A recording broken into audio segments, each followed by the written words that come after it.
Hello, my name is Willetta and welcome to I Want That, but it doesn't come in my size. And today we're making this shirt.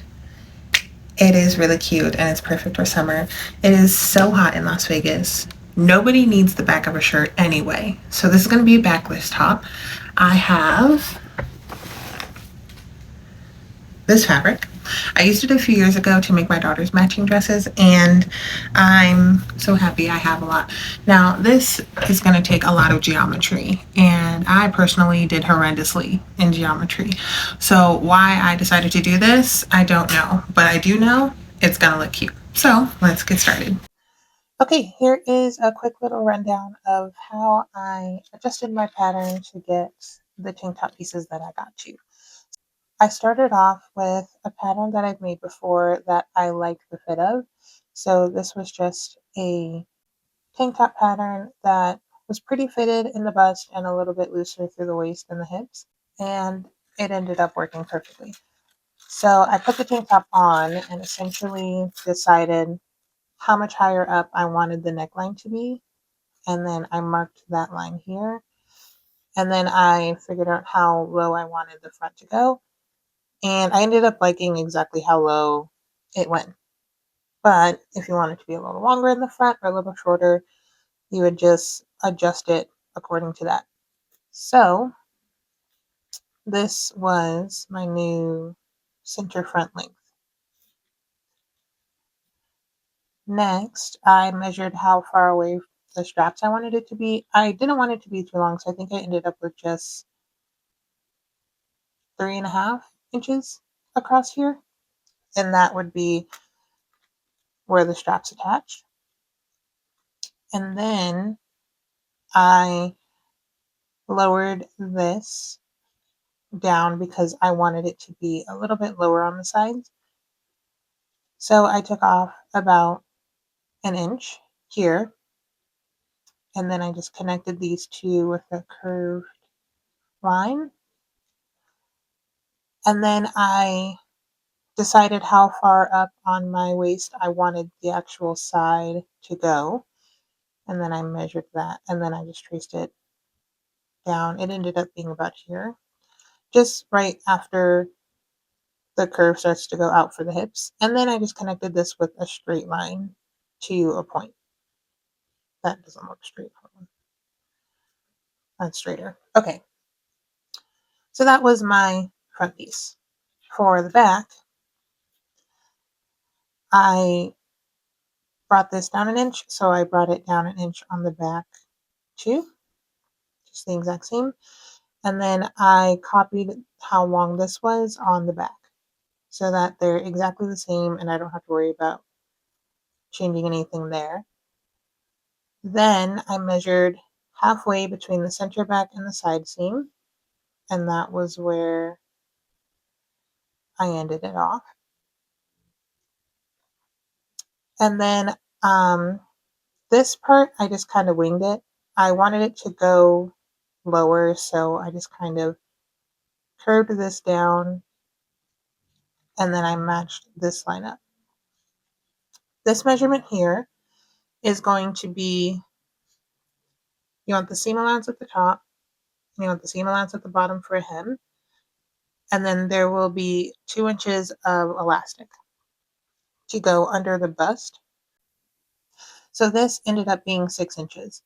That's just what I calculated because I needed 3 inches for the back of the shelf bra and 2 inches for the underbust elastic, and then an inch for seam allowance at the top and the bottom. So this was 6 inches. So for my first draft, this is what my pattern pieces looked like. I just cut this out of the main fabric. So to give this top all the support that it needs, we are going to make a shelf bra that's going to end up being the lining on the inside of the tank top. Step one, we're going to copy all of the measurements that we had for the front. So everything you did on the main, you're going to copy along the top. The only difference is once you get to about the underbust area, you're going to come in 1 inch and connect this line. And then instead of going straight across, So you're actually going to come down. For me, it was 2 inches. I wear a J cup, so I needed the room. If you wear like a D cup or a B cup or something smaller, you probably don't need as much. But this is just to make sure that it goes under your bust and it's not pulling too much at the top here on the straps. So you want to give this a little bit of a curve so that just to accommodate any space that's needed there. And that's the lining of the front. You're going to cut this on the fold. This side, the back. So you're going to do the same thing. You're going to copy the top and the side seam. And then once you get to the underbust, you're going to come in 1 inch, connect this line, and then copy everything else from the main fabric. It'll be the exact same shape. The only difference is this is coming 1 inch, and you cut 2 of these, and you cut this on the fold. And that's how you make the pattern. That's how you adjust your tank top pattern to match this. So what you'll end up with is you'll cut this piece and this piece out of your main fabric, and then you'll cut this piece and this piece out of something with a little bit more recovery, like an athletic knit, or sometimes people use mesh, or just something that has a lot more recovery and that holds its shape, just to give you that extra support. A jersey knit or um, like a rayon, not good for shelf bras. Don't use that. This is like cotton spandex, athletic knit, um, power mesh even. So things like that. Okay, so I've completed the muslin for this. I thought I would do a test run just to make sure everything fits perfectly, and I was right to do so. I love it. It fits so cute. This is the back. I am going to keep this. I am going to keep this. I'm just going to hem it and keep it because it fits good, but it could fit even better. And here's what we're going to change. The front, we're going to add just a little bit more space between the straps just so it's more open. We're going to have a little bit more coverage on the side, and we're going to bring up the back by like an inch just so that it's more sitting more naturally. But the elastic I put in here, the 2 inch elastic band underneath, doing the Lord's work, okay? It feels very comfortable. And once I fix those few little things, it's going to be perfect. So now I'll show you the adjustments for the second version that I did after I finished my muslin. Let's say these are your main pieces. Again, this is not to scale in any way, shape, or form. So I wanted this to come out more, so I just added that little inch. Oh, and that inch there, that's ugly. We're going to start over. So I added this little inch here, and I wanted more coverage and a dart. So I went up 3 inches and up 1 inch here. So then I connected that. For my dart, this line was 2 inches and it was 1 inch to each side. That was my dart. And then I just traced the rest of everything else because everything else was fine. For the back, this came up 1 inch to match the front. This came up an inch to match the front. So this ended up being like 7 inches altogether. And that's pretty much it. And then you're going to trace the shelf bra piece the same way as we did before. Go down and come in 1 inch, make your little curve.